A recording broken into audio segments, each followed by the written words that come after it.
Volkswagen, Audi, Bentley, Lamborghini, Porsche, Bugatti. Do you know what all these car brands have in common?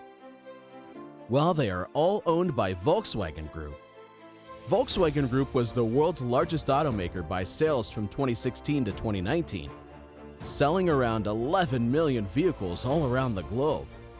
Having so many car brands means that they are able to target every consumer, with cheaper brands like Seat and Volkswagen, to more exclusive brands like Lamborghini or Bugatti.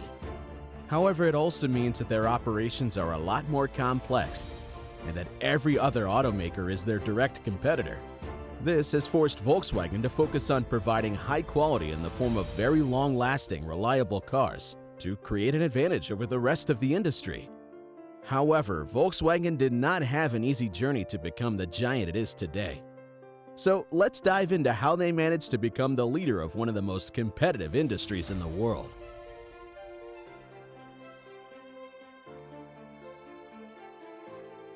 Volkswagen was founded in Berlin in 1937 by the National Socialist German Labor Front with the purpose of manufacturing the Volkswagen Beetle. This car was designed by Ferdinand Porsche, yes, the founder of Porsche, and it was backed by no one other than Adolf Hitler, who built an entire city just to house the factory and its workers.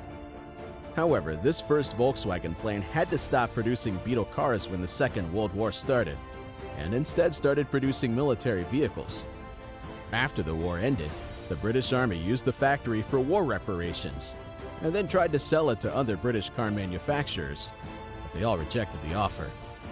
For a couple of years, Volkswagen survived by producing cars for the British Army, but in 1948, the company was handed back over to the German state.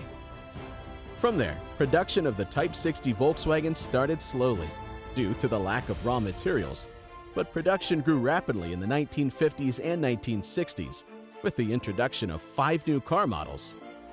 In 1969, Volkswagen acquired Auto Union and NSU Motor and Worker and merged them into what is nowadays known as Audi. In 1986, they acquired a 75% controlling stake in Spanish car manufacturer SEAT SA, and 4 years later purchased its entire equity, making it a wholly owned subsidiary. A couple of years later, in 1995, they became Škoda's largest and controlling shareholder when they acquired 70% of its shares. Over 3 years later, they decided to expand into the luxury automotive industry by acquiring 3 new brands. The first one was Bentley, who produces some of the world's most desirable high-performance Grand Tourers. Next, they acquired Lamborghini, who produces extremely stylish, high-performance cars. And then they acquired Bugatti, who produces some of the fastest, most powerful, and exclusive production super sports cars in the world.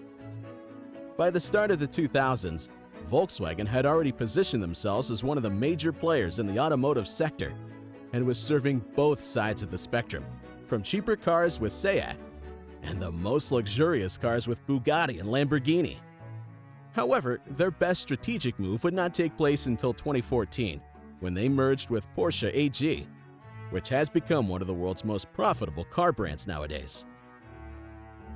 However, it has not always been smooth sailing for Volkswagen, as in 2015, they had a huge emissions scandal that made them have to pay more than $30 billion in penalties and lawsuit settlements.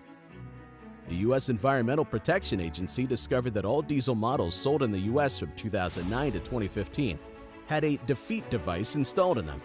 This was a device that would detect when an emissions test was being conducted and would alter the emissions controls to meet the regulation standards.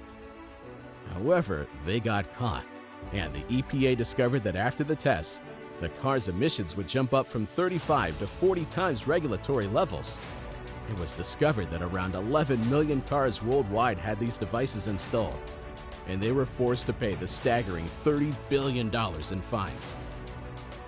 Now, let's take a dive a bit deeper into Volkswagen's latest merger partner, Porsche SE. Nowadays, Porsche has 6 different car categories.